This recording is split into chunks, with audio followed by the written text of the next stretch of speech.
Across the street, behind you, you see Clarion Music Center.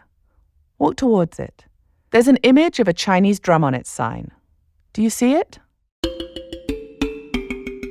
I've often asked myself, what does Asian American music sound like?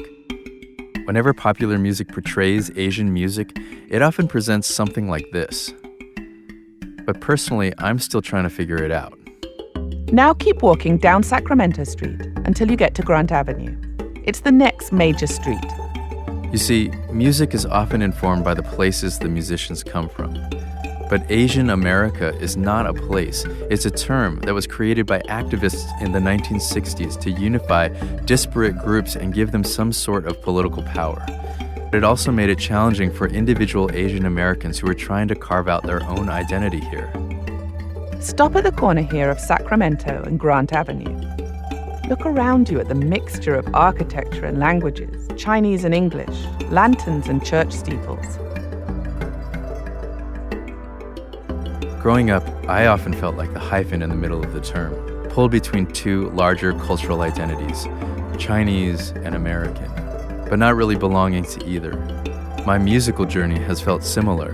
It took years for me to learn to take up enough space in the mostly white singer-songwriter world, telling my own stories and not feeling like an imposter playing a genre that some said didn't belong to me.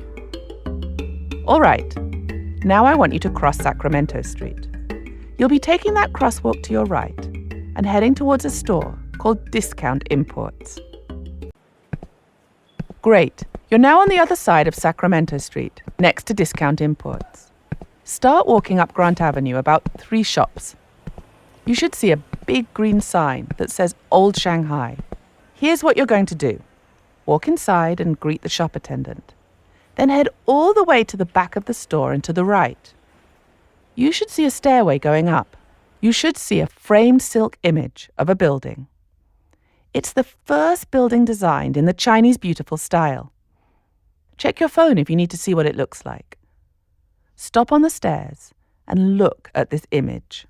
Remember when I mentioned that Lok Tin Eli was planning to do something big in the neighborhood? This image is a sketch he commissioned before the earthquake. It's a new, monumental building for his import-export business. You'll notice it looks kind of like the brightly colored buildings you saw in Waverly.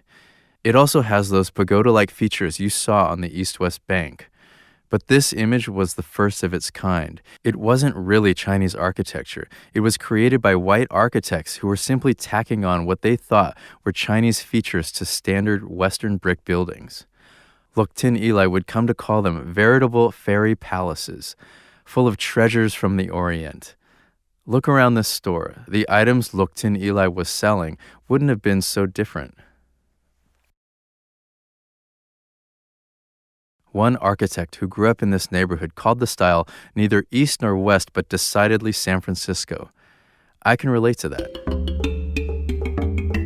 As I was saying before, when I started playing music professionally, I was working in a genre whose audiences weren't really used to hearing an Asian American perspective. Well-meaning but slightly condescending industry execs would advise me that my lyrics needed to be relatable, meaning relatable to real American audiences. In a way, that's what you're seeing here. It's Chinatown that's relatable, foreign but familiar, not too exotic and not too alienating to white people.